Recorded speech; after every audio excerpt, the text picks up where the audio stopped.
Hi, I'm Chappy with Forge Tactical. I'd like to take this field notes to talk about processor speed and what's important in gunfighting. It's my opinion, based on experience and talking to lots of people and being in this business for a long time, that shooting's only about 10% of gunfighting. The other 90% is everything else, all the decisions and judgments, all the situational awareness, everything that you need to do besides shoot is what's really important in a gunfight. The shooting is kind of the culmination of the fight. The core competency of gunfighting is processor speed, and unfortunately we don't have a lot of control over that. We are all born with a set processor speed. That's how fast our cerebral cortex will process information. The bad news is this doesn't get better over time.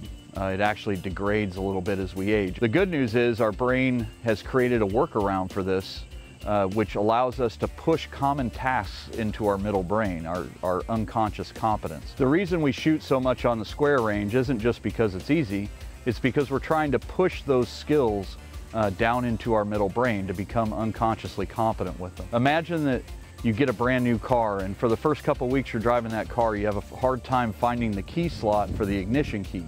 And pretty soon, you don't even think about it. You can talk on the phone and find the ignition slot, and moreover, you can put the car in gear, back out of your driveway, drive down the road, manage other traffic, merge in and out, on and off of the freeway without really giving it much conscious thought.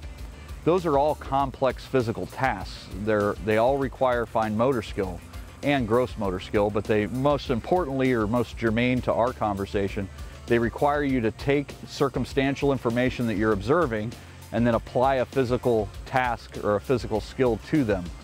Gunfighting is the same thing. One of the pitfalls we run into when we carry a gun every day and we don't train is that we remain in a constant state of new car. We're constantly relearning skills or requiring ourselves to focus exclusively on those skills to do them correctly. While shooting is only 10% of gunfighting, it's a foundational 10%. It's something that has to be done right.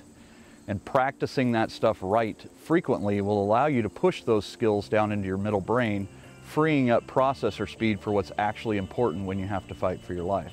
So how do we practice for the other 90% of the gunfight? Besides focusing on the square range, which covers that 10% that is shooting, we need to focus on the other 90% as well. And in order to do that, we have to participate in some judgment-based training.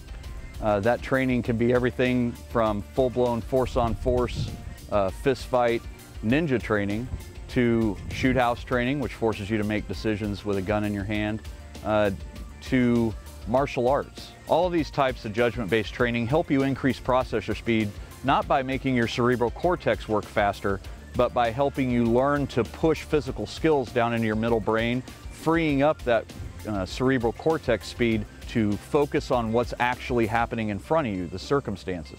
So judgment-based training doesn't increase processor speed, it increases available processor speed to what you're actually having to deal with. So when I say shooting's only 10% of gunfighting, I am absolutely not telling you not to shoot. I'm actually telling you quite the opposite.